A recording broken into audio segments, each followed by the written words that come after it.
예, 그러면 논술 설명회부터 먼저 시작하겠습니다. 반갑습니다. 저는 우리 학원의 논술 연구소장을 맡고 있는 송성근입니다. 반갑습니다. 예, 우리 어머님들 귀한 시간 내주셔서 정말 감사드립니다. 여기 송동점에 오픈해달라고 학부모님들께서 한 5, 6년 전부터 계속 말씀을 하셨어요. 근데 어떻게 상황이 여의치 않아가지고 계속 열지 못하다가 여기 자리를 잡으려고 한 1년쯤 계속 알아봤습니다. 그래서 겨우겨우 좋은 자리를 얻어가지고 우리 학부모님들과 함께 할 수 있어서 아주 감개무량합니다. 우리 아이들이 이제 혹시 한번 보겠습니다. 중학교 1학년 학부모님들 계십니까? 네. 중학교 2학년 학부모님들? 네. 중학교 3학년 학부모님들? 네. 중학교 1학년, 현재 2학년, 3학년 학생들은 다 같은 입시제도 동일하게 이제 적용이 되죠. 3학년 아이들도 고교 학점제 첫 대상이고, 또 나머지 학생들도 첫 대상이고, 2028학년도, 그러니까 지금 중3 학생이 대학 갈 때가 2028학년도인데, 그때부터 입시제도의 변화가 있습니다. 애들이 중학교 딱 올라가면서부터 성적에 대해서 아이들 스스로 체감하게 되죠. 그러면서 이제 아이들이 자기의 공부에 대한 포지셔닝을 스스로 좀 하게 됩니다. 그래서 3, 4분면을 만들어 봤는데요. 네, 이렇게 이제 잠깐 보시면 이 그래프를 먼저 보시고 나서 우리가 입시 제도 이런 부분들을 좀 설명을 하려고 합니다. 이 Y축은 공부에서 재미를 느끼는 정도입니다. 지금 우리 아이들 생각을 해보시면 하면 됩니다. 아이가 공부를 재미있어 하는가, 재미있어 하지 않는가 판단할 수 있죠. 위, 아래, 위, 아래. 그럼 이제 이건 뭐냐? 이건 내가 왜 해야 되는지를 아이들이 안다. 요즘엔 전문용어로 메타인지라고 하지요. 왜 해야 되는지를 안다. 그럼 이제 4분면이 만들어지는데 여기서 제일 이제 힘든 애들이 있습니다. 제가 손으로 지금 가리키고 있는 애들 색깔도 시커멓죠. 얘네들은 사실은 우리 애가 너무 재미없고 왜 해야 하는지도 모르겠어. 물론 애들이 이렇게 말하는 아이들이 아직 있고, 그럼 우리 애들은 지금 망한 건가? 아닙니다. 아직 시간이 많이 남아있기 때문에, 특히 중학교 학생들은 아직 시간이 있습니다. 그렇지만 요 아이들은 조금 더 노력을 많이 해야 하는 아이들입니다. 그리고 학원에 다니더라도 효과가 사실은 크게 없습니다. 그리고 얘네들은 폰을 먼저 뺏어야 합니다. 그것은 치료의 차원으로 넘어가야 하는 부분입니다. 여의치 않을 경우에는 아빠나 보통은 할아버지가 나서는 경우도 있습니다. 강제로 빼앗아야만 하는 그런 경우가 되겠습니다. 얘네들 빼고요. 그럼 이제 A, B, D가 남는데 얘네들도 우리가 대화의 상대로는 좀 빼야 되는 게 최고죠. 공부에 재미를 느낄 뿐만 아니라 왜 해야 되는지도 알고 있죠. 잘하는 아이들 같은 경우에 학원 스케줄까지 자기가 다 잡습니다. 그리고 무슨 학원을 보내줘? 부모님에게 자기 스스로 얘기합니다. 그리고 안 다닐 시점이 되면 이 학원은 끊고 마치 주식 투자하듯이 이 학원은 내가 다닐래. 이 애들은 우리가 얘기할 필요가 없습니다. 상위 1%에 들어가는 아이들이기 때문에. 그럼 이제 우리가 얘네들이 남죠. 자, 얘네들은 어떤 상태냐? 공부에 재미를 느끼지만 왜 해야 하는지는 모르죠. 하지만 재미를 느껴요. 근데 얘는 공부가 그렇게 재미는 없지만 내가 왜 해야 되는지 알겠어. 난 곤충학자가 되는 게 꿈이야. 이런 애들 있죠. 좀 더 구체적으로 들어가 보면 난 금융투자자가 될 거야. 이런 애들도 있어요. 돈 많이 벌 거야. 돈 많이 벌어서 뭐 할래? 편하게 살 거야. 이런 것도 동기입니다. 그러면은 이제 질문 나갑니다. 어떤 애가 발전 가능성이 있을까요? 고등학교 1학년이 됐을 때 혹은 2학년이 됐을 때 A 그룹에 있던 중학교 1학년, 2학년쯤에서 A 그룹에 있던 친구하고 여기 D 그룹에 있던 친구 중에서 얘는 공부에 재미는 별로 못 느낍니다. 어떤 애가 더 상위권 포지션을 밟고 있을까요? 네, 이제 섞여서 나오죠. 그렇지만 학부모님들이 D라고 하시는 학부모님들이 많습니다. 맞습니다. 얘들입니다. 그게 왜 그러냐면 A그룹에 있는 친구들은 학년이 승급을 할수록 선생님들이 수업이 재미가 없어집니다. 그리고 결정적으로 교육과정 자체가 이제는 재미의 요소가 빠지기 시작해요. 그러면 아이들이 어떤 애들이 살아남느냐? 공부에서 동기를 발견하는 아이들이 결국은 살아남는다는 거예요.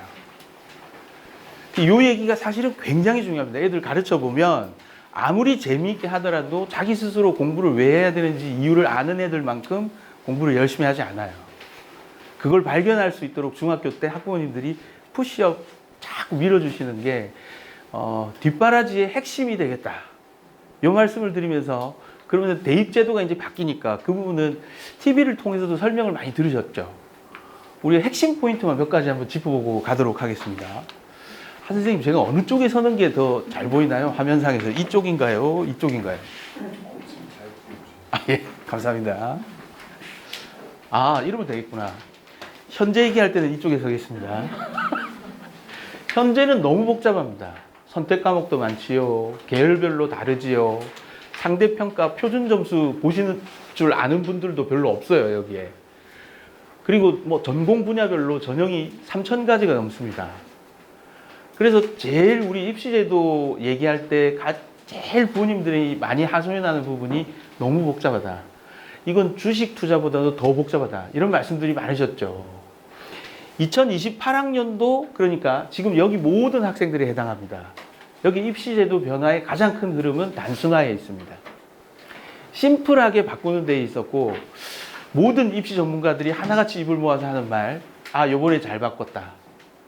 수능을 첫 시행했던 때가 1994년도. 근데 94년도는 시행 초기였기 때문에 일종의 실험 대상이었습니다. 95년도부터가 진짜였어요. 94년도에는 혹시 기억하시는 분들이 있을지 모르겠는데 1차 시험 있고 2차 시험 있고 이랬거든요. 근데 95년도부터 수능이 하나로 통합되면서 본격화됐습니다.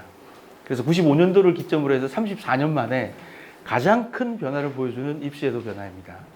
그럼 지금 우리 학부모님들, 저 선생님이 또 공포 마케팅을 하시려는구나. 이렇게 생각하실 텐데, 그렇게 말하자면 그렇고요. 하지만 입시가 우리에게 공포스럽지 않았던 때가 있었던가요? 우리 아이가 대학을 가는데 두려움이 없을 수가 없지요. 잘 알아야 됩니다. 입시제도의 변화에 대해서 잘 알아야 되고, 공포라는 건 어떻게 보면 잘 모르기 때문에 있는 겁니다. 알고 나면 사실은 이 입시제도 변화가 저도 지금 초등학생 아이를 두고 있는 학부모인데요. 잘 바꿨다. 이런 생각이 듭니다. 지금 현행 입시제도 하에서 아이 보내려고 하면 저 정말 힘들 것 같습니다. 그래서 이제 여기는 2028학년도에 다 해당하기 때문에 우리는 약간 좀 덜어진 부분이 있습니다. 하지만 부담이 되는 부분도 있습니다. 그 부분을 잠깐 말씀을 드리면요. 입시제도 변화입니다. 여기 요 색깔 안에 들어가 있는 부분은 입시제도 변화인데요.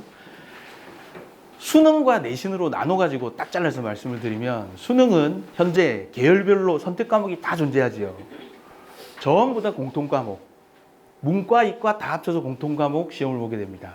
국영수, 과사. 그래서 학력고사로의 회귀가 아니냐 이런 말들이 있었지만 시험을 쉽게 출제하는 기조로 잡았기 때문에 학생들에게는 오히려 수능에 대한 학습 부담이 떨어졌다. 그리고 상대평가를 실시하는 과목도 예전에는 과탐, 사탐 같은 경우에 상대평가가 일부 남아 있었는데 이거 다 절대평가로 전환을 했고요. 그래서 상대평가가 지금 남아있는 과목은 수학하고 국어밖에 없습니다. 영어도 상대평가 됐지요.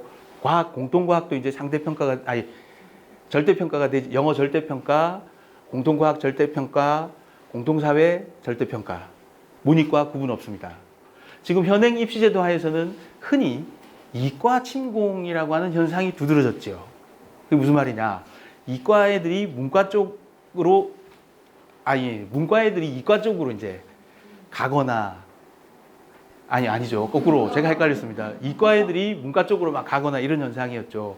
이제 이렇게 되면 거꾸로 올 수도 있는데, 문과 애들이 이과 쪽으로 넘어가서 의대를 지원하는 그런 일을 볼 수도 있게 되겠습니다. 근데 또 그렇게 하기 힘들게 입시제도의 변화를 좀 잡아놓은 게 내신 부분입니다.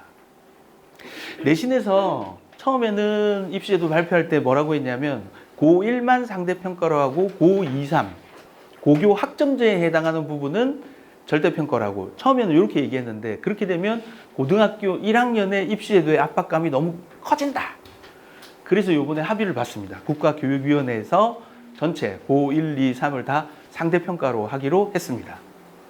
그런데 상대평가라고 해서 좀 겁먹으실 필요가 없는 게, 9등급제 상대평가에서 지금 이제 몇 등급제로 바뀌었죠? 5등급제로 바뀝니다. 그럼 10%까지 1등급, 34%까지 2등급. 지금 현재 입시제도 하에서 34%면 4등급입니다. 4등급이면 대학을 갈 수가 있는 데가 없어요. 근데 이제 입시제도가 바뀌게 되면 4등급까지 다 2등급 처리를 한다는 겁니다. 그리고 지금 입시제도 하에서는 100분위하고 표준 점수가 제공되기 때문에 같은 등급 안에서도 다시 점수가 짜잔하게 나뉘어져요. 근데 이거 없앱니다. 등급으로만 다 묶여요. 1등급 꼭대기, 수능 만점자하고 등급 경계선상에 있는 애들이 그냥 다 같이 취급이 된다는 겁니다. 근데 요것도 이제 이게 참 어려운 부분인데 앞으로 어떻게 될지 조금은 지켜봐야 되는 부분이 있습니다. 정말 과연 그럴까? 네, 그런 부분들이 있고요. 그 다음에 또 다른 부분은 이제 뭐냐면, 역시 이제 입시 변화에서 지금 정권과 관련해 가지고 가장 두드러지는 게 의대 부분이 될 텐데, 그건 제가 말씀을 따로 드리지 않겠습니다. 이거는 사회의 핫 이슈가 될 것 같고, 아마 상위권 학생들은 다 의대에 한 번씩 지원을 해볼 것 같아요. 이거 몇천 명을, 지금 2천 명을 더 뽑는 거잖아요. 그러면 이제 문이 활짝 열리는 거고, 문이과가 공통과목을 시험을 보게 되잖아요. 물론 이제 공이 어디로 넘어갔냐면 대학으로 공이 넘어갔다고 보시면 돼요. 왜냐하면 간단한 포인트를 말씀드릴게요. 변별력이 떨어지죠. 수능만 가지고 변별을 할 수가 없지요. 그럼 이제 어떻게 해야 됩니까? 뭘 더 봐야 된다는 얘기입니다. 우리 부모님들이 챙기셔야 될 부분이 뭐냐면, 애들이 고등학교를 갔을 때 챙기셔야 되는 부분이, 이제는 정시에서도 내신을 반영하게 된다. 변별을 하기 위해서. 지금은 내신 반영하는 대학이 어디밖에 없습니까? 서울대학교밖에 없습니다. 그것도 일부만 반영을 하는데, 이제는 대학들이 수능도 반영을 하고 애들 고등학교 때 뭐 고교 학점제를 비롯해서 내신을 반영을 하게 될 겁니다. 어떤 식으로든 활용을 하게 될 거예요. 이수 과목에 대해서 가산점을 준다든지, 수능 본 과목에 대해서 가산점을 준다든지, 이런 식으로 해서 절대평가로 혹은 상대평가 점수를 보완하는 식으로 아마 가게 될 거예요. 그러면 이제 우리 학부모님들이 걱정을 많이 하시는 게, 여기는 국어논술 전문학원이니까 제가 이제 입시 얘기만 지금 다 할 수가 없습니다. 우리 프로그램을 좀 말씀을 드려야 되는데, 애들이 문제를 풀면서 왜 틀리는지를 생각해 봤을 때 우리 학원에 오는 애들에게 우리가 묻거든요. 왜 저희 국어논술 학원에 왔습니까? 이랬을 때 요즘에 이 비율이 많이 늘어나고 있습니다. 우리 애가 수학을 못해서 왔습니다. 정말 이상한 대답이죠. 수학을 못하는데 왜 국어학원에 왔습니까? 왜 그럴까요? 문해력이 떨어지는 겁니다. 수학의 문제 자체를 이해를 못하는 겁니다. 사회도 이해 못하고 과학도 이해를 못합니다. 그래서 국어논술 학원에 왔다, 이렇게 되는 거거든요. 그럼 이제 우리 부모님들이 사실 국어와 논술을 동시에 가르치는 학원의 아이들을 보냈을 때 입시제도가 이렇게 변한다고 하고, 아까 제가 말씀 안 드린 부분이 있는데, 내신에서 가장 큰 변화가 서술, 논술이 결합된다는 거거든요. 그럼 이 글쓰기 이거 포함해가지고 쉽게 말해서 읽기 능력하고 글쓰기 능력을 애들 어떻게 키워줄 것인가, 이게 참 고민이 되지요. 그 부분을 제가 한번 말씀을 드려보겠습니다. 독해력이라고 할 때는 독해력 하나가 존재하지 않습니다. 어쩌면 독해력이라는 말도 만들어낸 말 같아요.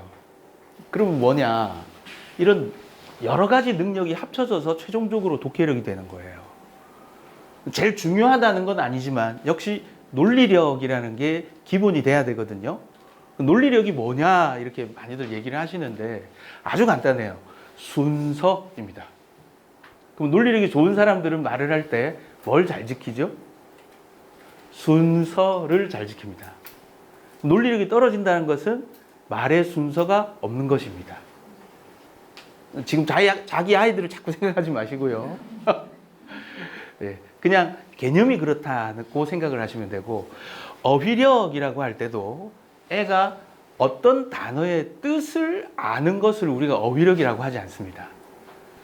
이 단어를 문맥상에서 구분할 줄 알아야 되죠. 수능에 나오는, 우리 부모님들 다 수능 세대니까 수능에 나오는 어휘 문제는 어떻게 나옵니까? 밑줄 그어놓고 대체하는 말 묻고 있지요. 그건 문맥상에서 그 단어를 이해하고 있느냐를 묻는 겁니다. 그리고 어휘력이 좋다라고 할 때는 다양한 어휘를 자기가 직접 사용할 수 있어야 돼요. 우리 불평등이라는 말을 알지요. 그렇지만 글을 쓰면서 사회의 불평등에 대해서 불평등이라는 단어를 쓰는 애와 못 쓰는 애가 있어요. 홍길동 전 요약을 하는데 홍길동은 적서차별에 의해 고통당했다. 자, 적서차별은 사회적 불평등이죠. 그러면 홍길동은 불평등한 사회 때문에 고통당했다. 이렇게 쓰는 애들 많지 않습니다. 불평등이라는 단어를 알고 있는 것과 실제로 쓰는 것의 차이가 크다는 겁니다. 그러니까 쓰기 능력이 왜 중요하냐면 자기가 직접 글을 써보면서 그 단어를 활용하게 되면 읽기에서도 독해력이 올라가는 이유가 그겁니다. 글쓰기가 수능을 어떻게 도와주느냐. 문맥을 자기가 구성을 해보면서 문맥을 보는 능력을 키우게 된다는 거예요. 그리고 또 다른 독해력의 한 분야는 이해력이라고 할 수 있는데, 이거 아주 간단하게 얘기하면 이 글을 왜 썼을까를 이해하는 능력이 이해력입니다. 글쓴이가 지금 나에게 뭔가를 설명하려고 할까? 글쓴이가 나에게 무언가를 비판하는 내용을 들려주는 것일까? 비문학 지문, 우리 비문학 고민 많지요. 비문학 지문은 갈래상 2개밖에 없습니다. 문학은 5개입니다. 시, 소설, 희곡, 수필, 시나리오. 비문학은 그렇게 어려운 비문학이 제재별로 나누면 인문, 사회, 과학, 기술, 예술이지만 글 쓴 의도를 가지고 파악하면 2개밖에 없어요. 주장하는 글, 뭐 이게 아니고요. 설명하는 글, 정보를 이건 이제 설명하는 글은 정보를 전달하는 글이죠. 우리가 설명문이라고 합니다. 또 하나는 설득하고 비판하는 글, 이렇게 나눕니다. 이걸 논설문이라고 해요. 설명문, 논설문밖에 없어요. 아이가 이해력이 있다는 것은 이 글을 왜 썼느냐라는 것을 이해하는 것이 이해력입니다. 그럼 독해력이 좋다라는 것은 이런 걸 다 잘하는 게 결국은 독해력이 좋은 거예요. 제일 중요한 게 뭐냐? 저보고 만약에 얘기하라, 한 가지 찍어봐라, 그러면 기억력이라고 하고 싶어요. 수능이라든지 내신 시험과 관련해서 기억력이 왜 중요하냐면 그 많은 걸 다 기억할 수 없어요. 예를 들어서 지문에 이산화탄소 보집 기술이 나왔어요. 잘 모르시죠? 어쨌든 그런 게 나왔습니다. 그러면 뭐 이게 이산화가스가 이렇게 들어와가지고 압축이 된 다음에 어디 경로로 이동하여 집진시설에 들어가가지고 무슨 가스와 결합해서 거기에 내려앉고 또 다른 통로를 이용해서 이동하고 운반이 되고 이런 과정이 쫙 나와요. 그럼 이제 수능에 그 문제를 푸는데 그걸 애가 생각하면서 풀게 될까요? 그걸 생각하게 되면 무슨 일이 벌어지냐면 시간이 지연돼요. 그만큼. 선택지 1번 읽으면서 가는 나보다 크므로 가가 더 가라앉게 된다. 선택지 2번에는 올라가게 된다. 이걸 지가 생각하면 생각하는 만큼 시간이 줄어들어요. 문제 푸는 시간이. 그럼 어떻게 해야 될까요? 그 부분의 지문으로 찾아가야 돼요. 찾아가서 지문에서 확인해서 풀어야 돼요. 제가 편법을 가르치는 것 같죠? 아닙니다. 수능의 욕구는 바르게 읽기에 있습니다. 수능 시험은 무슨 시험일까요? 바르게 읽기 시험입니다. 그러면 제가 묻습니다. 빠르게 읽으면 될까요? 애들 제초가면 큰일 납니다. 중학생까지는 절대로 빠르게 읽으면 안 됩니다. 바르게 읽도록. 바르게 읽는다는 것은 차라리 천천히 읽는 것입니다. 그럼 애가 기억력이 좋다는 것은 선택지를 보다가 해당 구절이 있는 지문으로 빨리 찾아가는 거예요.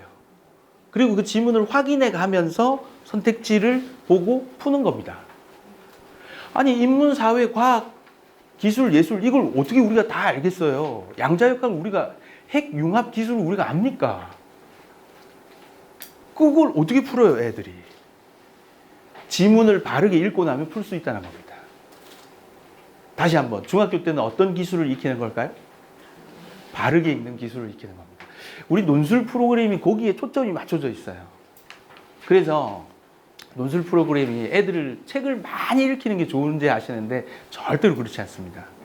하루에 딱 15분에서 20분만 읽으면 되도록 사이즈를 다 조절을 해놨어요. 책을 한 권, 일주일에 한 권씩 읽도록 하지 않습니다. 너무 부담스러워요, 애들. 그래서 전반부, 후반부. 일주일에 읽어야 되는 분량이 좀 많으면 150페이지. 보통 한 120, 30페이지 정도의 책입니다. 하루에 몇 분 읽는다고요? 15분에서 20분만 읽으면 됩니다. 우리 일상생활의 독서가 딱 그 정도입니다. 독서를 너무 거창하게 생각할 필요가 없어요. 제가 조금 이따가 이제 독서에 대해서도 말씀을 드리고요. 기억력이라는 것과 관련해서 어떻게 하면 애들이 기억력이 좋아지는가, 우리 간단 테스트를 해보겠습니다. 우리 부모님들 시키지 않을 테니까 전혀 염려하실 필요가 없습니다.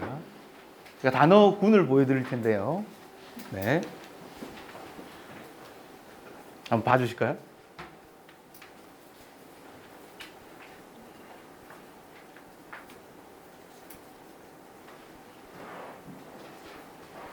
됐죠?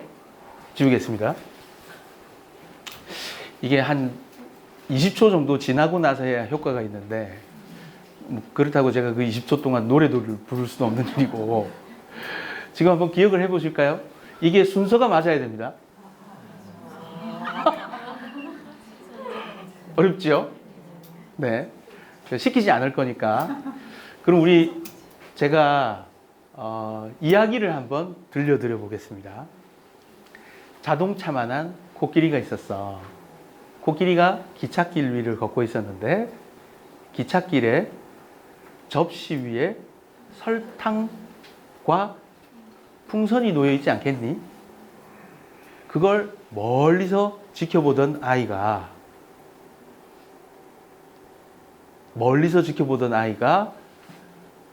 창문으로 이렇게 보고 있었어. 근데 연필로 유리창을 깨니 회오리 바람이 불어와 의자가 탁 쓰러졌단다. 제가 이제 이야기라는 마술을 건 건데 순서를 한번 기억해 볼까요? 자동차, 코끼리, 기차, 접시, 설탕, 풍선, 창문. 창문이 뒤에 나오고 연필로 유리창을 깼더니 회오리 바람이 불어와 의자가 탁 쓰러졌단다. 이게 되게 신기하죠? 이게 우리 뇌의 구조라는 것을 보여주는 겁니다. 다시 한번 앞부분을 다시 한번 보여드리면 이렇게 돼 있죠. 이 우리 뇌의 구조예요. 그러니까 이게 왜 뭘 말해주는 거냐 하면 애들이 낱낱이 지문만 읽어가지고는 이런 걸 이제 파편적 독서라고 하는데 지문만 봐가지고 독해력이 늘지 않는다는 거예요. 적어도 수백 페이지가 되는 책들을 호흡을 가지고 읽어줘야 돼요. 그리고 소설이 또 중요한, 문학 독서하고 비문학 독서가 다 중요해요. 비문학 책들을 보면 챕터별로 끊어져 있죠. 호흡이 긴 글이 아니라 짧은 글이에요. 근데 소설 같은 경우에 예를 들어서 300페이지, 400페이지짜리다. 그럼 등장인물들이 나와가지고 별 짓을 다 하면서 이렇게 결말로 가지요. 실제로 인지심리학자들이 밝혀낸 게 우리 뇌의 노화에 좋은 게 소설을 읽는 거라고 해요. 정보를 연결해서 저장하는 자극을 계속 주기 때문에 그래요. 그래서 다양한 독서가 필요하다는 거고 독서를 해야지만 독해력이 느는 이유가 거기에 있습니다. 우리 뇌의 구조가 그렇기 때문에. 독해력이 좋은 아이들의 특징입니다. 이건 우리 아이들하고 한번 비교해 볼 수 있습니다. 텍스트를 읽으며 감각적 이미지를 떠올리는 아이들이 독해력이 좋은 아이들입니다. 시각, 청각, 후각, 미각, 촉각. 이런 걸 부모님들이 해주려면 혹시 여기에 중학교 아이들뿐만 아니라 초등학교 자녀분들이 계신다면 막 커다랗다 할 때는 진짜 커다랗다고 해야 되고요. 막 뜨거워 이러면 뜨거워 이렇게 해야 됩니다. 읽어주기를 많이 해줘야 돼요. 그럼 우리 애는 이제 다 컸는데 어떻게 하냐? 걱정하실 필요 없습니다. 부모님께 읽어드리기, 부모님들이 아이들에게 소리내어 읽어드리기를 권장하는 나이가 대학생까지입니다. 이건 제가 얘기하는 게 아닙니다. 독서 전문가들이 합의를 본 겁니다. 성인이 되더라도 소리내어 읽어주면 좋다. 누구나 다 좋아합니다. 병원에 어르신들이 입원해 계시죠? 가서 언제까지 집안 사람들 욕하고 있을 겁니까? 소리내어 읽어드리면 조용히 스르르 잠이 듭니다. 얼마나 편안한 경험입니까? 우리 다 밤에 잠도 못 자고 그러잖아요. 옆에서 중얼중얼 읽어보세요. 지금 내가 뭐 하고 있습니까? 계속 가봅시다. 책을 읽는 것이 아니라 애들이, 독해 잘하는 애들, 이런 애들입니다. 보고 듣고 만지고 맛보고 냄새 맡고 다 비슷한 얘기입니다. 설명문의 경우에도 구체적인 대상을, 이거 아주 중요한 내용이에요. 머리에서 그림을, 이게 이제 전문용어로 구상 언어라고 하거든요. 그림을 그릴 수 있어야 돼요. 그래야 비문학을 풀 때 그걸 머리에서 그림을 그리면서 이해하게 돼요. 논설문, 주장하는 글의 경우 말하는 사람의 목소리를 머릿속에서 들을 수 있다. 남자나 심지어 성우 목소리로 애들이 읽는 애들이 있어요. 우리가 애들이 이렇게 중얼중얼해서 읽는 걸 별로 좋지 않다 이렇게 얘기하잖아요. 그렇지 않습니다. 제일 좋은 1등 독서는 소리내어 읽기입니다. 우리 애가 독해 읽기 좋은지 안 좋은지 확인을 해보시려면 소리내어 읽기를 시켜보십시오. 3분만 딱 시키면 됩니다. 초반에는 애들이 잘 읽다가 30초 지나면 흐트러지기 시작합니다. 한 3분 딱 시켜보면 애가 금방 아시게 돼요. 우리 독해력 좋은지 안 좋은지. 그리고 일부 아이들의 경우 성우의 목소리로 들을 수 있고, 그런 애들 있죠. 애들이 보면은 책 읽어줬는데 애들이 아빠 우리 그때 그 영화 봤었지. 이런 애들이 있어요. 그러니까 자기가 머릿속에서 감각적 이미지를 형성해가지고 영화를 봤다고 생각하는 거예요. 이런 애들이 독해력이 좋은 아이들입니다. 그러니까 제가 드리는 말씀은 아이들을 이렇게 교육시키라는 게 아니라 중학생이라도 늦지 않습니다. 책을, 예를 들어 신문 칼럼 읽는 거 좋아하시잖아요. 우리 부모님들. 아이들이 읽는 거 좋아하시잖아요. 내가 읽는 거 말고. 그러면 아이에게 읽어라 하지 말고 읽으면서 두런두런 얘기를 하면 참 좋아요. 그런 이유가 또 있는데, 그거는 다음에 우리 학원 이제 개원하고 나면 설명회를 1년에 한 2번 정도는 할 거예요. 할 때 이제 입시에 대해서 주제별로 다 다르게 얘기하거든요. 똑같은 설명이 계속하지 않습니다. 그럼 그때 제가 아이들하고 집안에서 어떻게 독서 교육할지 이런 부분들도 제가 알려드릴 수 있습니다. 이거는 역시 독해력과 관련된 건데, 왜 지금 이런 얘기들이 나오냐 하면 결국은 독서하고 글쓰기 하는 것이 수능 시험과 다 연결이 돼야 되잖아요. 근데 수능 시험 막판에 가보면 결국은 둘 중에 하나 싸움이라는 걸 알게 돼요. 애들이 나중에 푸는 시간이 없으니까 빨리 읽으려고 하죠. 그러면 내가 최대한 시간을 빨리 읽으면서 시간을 확보하려고 한다. 뭐가 떨어지죠? 정확성이 떨어집니다. 그래서 빨리 읽었더니 다 틀렸어. 다 이해했는데 다 틀렸어요. 실제로 비교급 표현 나오면 애들 알고도 다 틀립니다. 수소 14 원소가 질소 14의 원소 상태보다 여기 어떤 상태가 되면 크고, 따라서 전자는 어떤 상태로 이동한다. 이런 게 수능에 나와요. 그럼 알고도 다 틀려요, 애들이. 그럼 내가 이제 정확하게 풀겠다. 그럼 뭐가 모자라게 되죠? 지문 세트 2개를 날려버립니다. 결국 이 싸움이잖아요.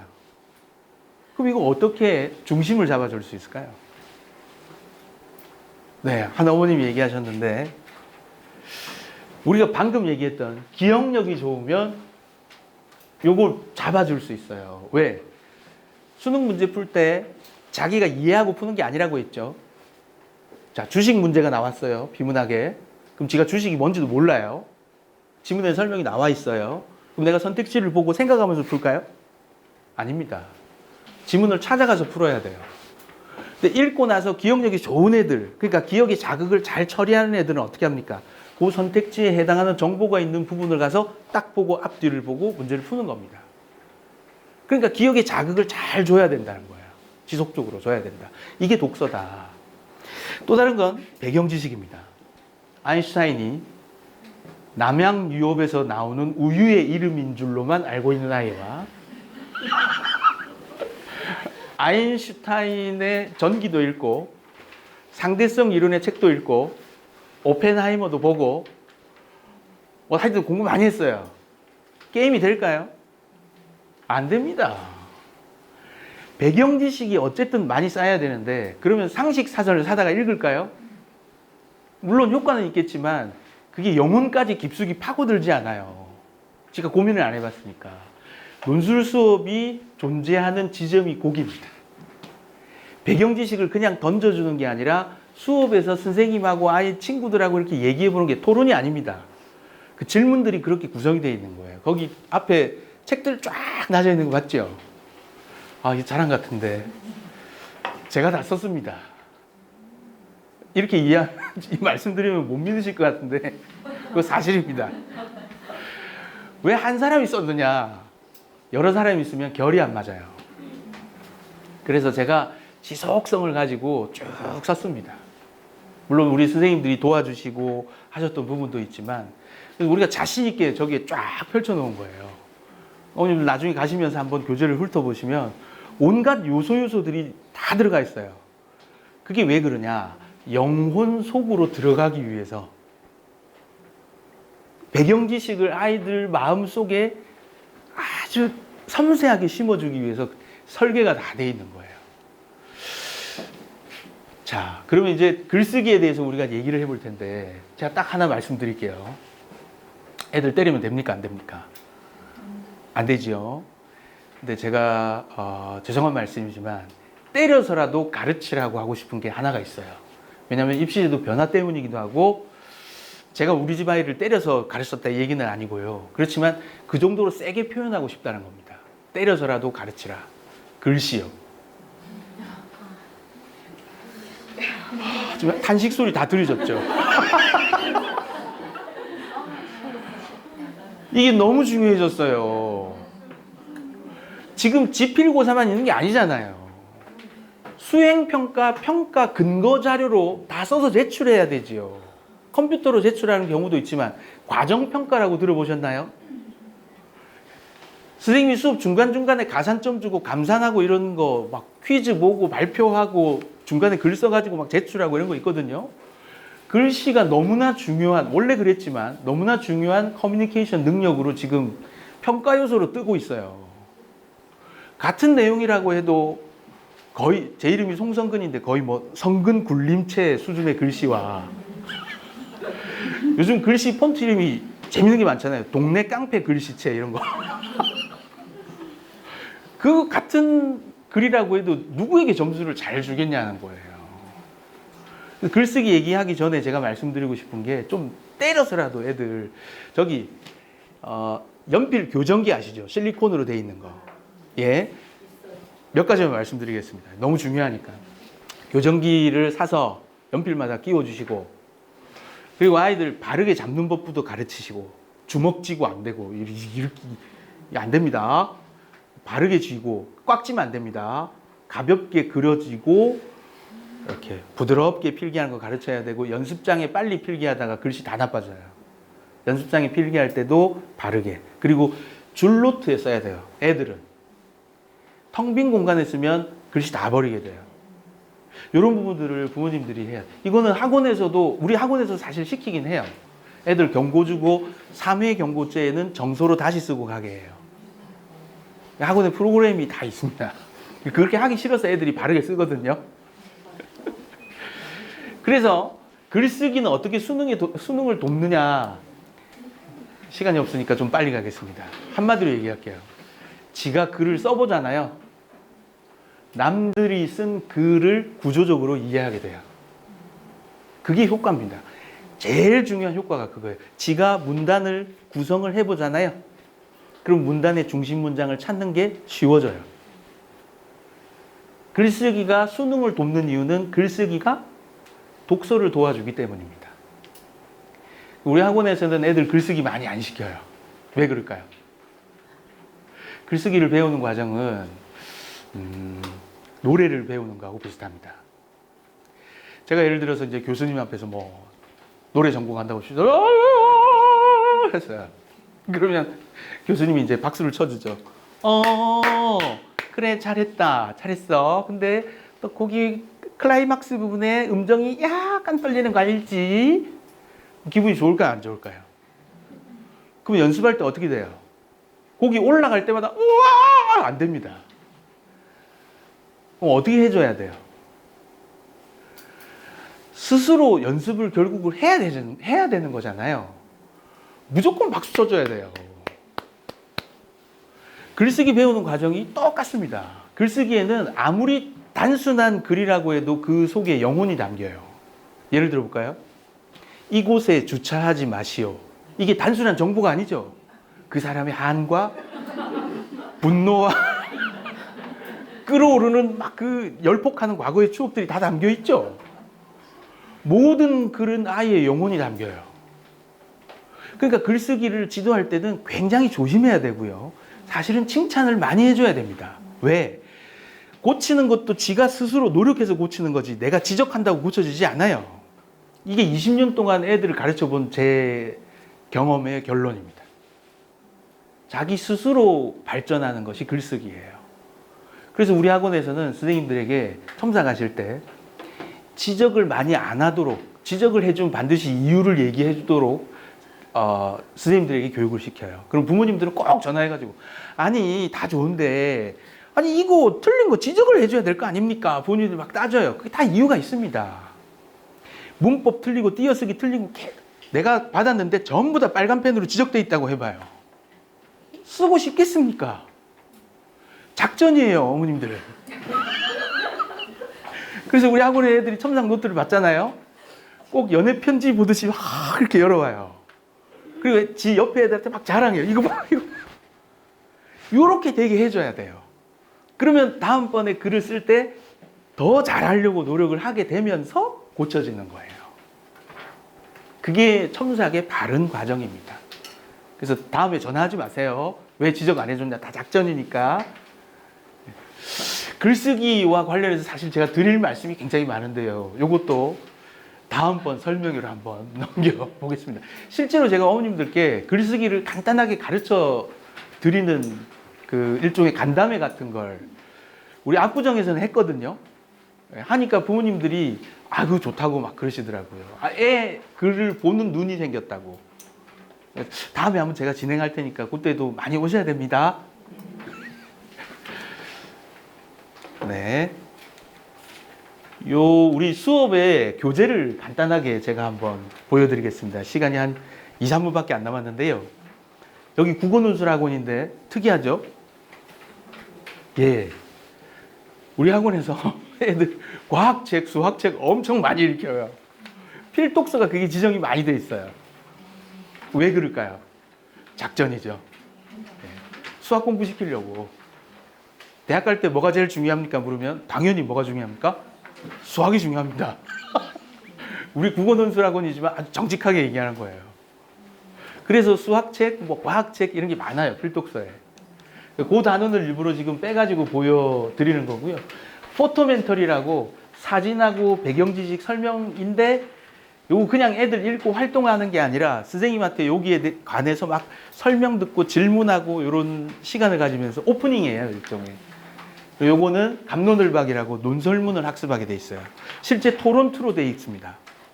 그래서 읽어보면 주장하는 글을 어떻게 쓰는지를 애들이 여기서 뭘 하냐면 이제 밑줄 긋기 훈련을 해요. 어머님들 좀 부탁드리는데 새 책 사온 데다가 애들 막 밑줄 긋는다고 그거 나무라시면 안 돼요. 서책 숭배 사상에서 벗어나야 됩니다. 책은 도구일 뿐입니다. 마음껏 낙서하고 찢어지면 또 사면 됩니다. 그리고 여기서는 뭘 하느냐? 블라인드 테스트죠. 이제 딱 넘기고 앞에 안 열어보고 생각을 해내는 거예요. 독해력은 기억력이에요. 그래서 그 테스트를 하는 거예요. 요약도 안 보고 쓰게 해요. 그리고 여기에서는 필독서 북멘터라고 해서 책 속에 들어있는 중요한 정보나 배경 지식, 책의 내용 이런 걸 재미있게 알아보는 코너입니다. 그래서 선생님하고 한 4-5가지 주제를 가지고 얘기를 하는 거고요. 요거는 이제 배경 지식, 수능을 품은 독서라고 해서 실제 수능에 출제됐었던 주제들을 가지고, 이게 수능 지문은 아닙니다. 예, 이것도 다 제가 쓴 글들인데 수능 주제를 가지고 좀 더 깊이 있게 얘기하는 거고요. 요거는 설명문이에요. 그러니까 비문학은 글의 갈래가 두 개밖에 없다. 뭐하고 뭐라고 했죠? 설명문하고 논설문이라고 했었죠. 그래서 앞에 논설문 하나 공부했고 뒤에 와서 설명문 하나 공부하고, 요게 지금 한 강의입니다. 그리고 다음 주 글쓰기인데요. 우리는 글쓰기가 분량이 많지 않다고 그랬죠. 한 주는 500자 쓰기.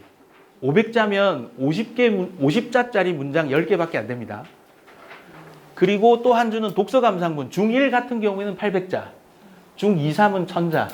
라고 해봐야 A4 용지 3분의 1 정도밖에 안 돼요. 실제로는. 그러니까 실제로 애들이 글쓰기에 대한 부담이 많지는 않습니다.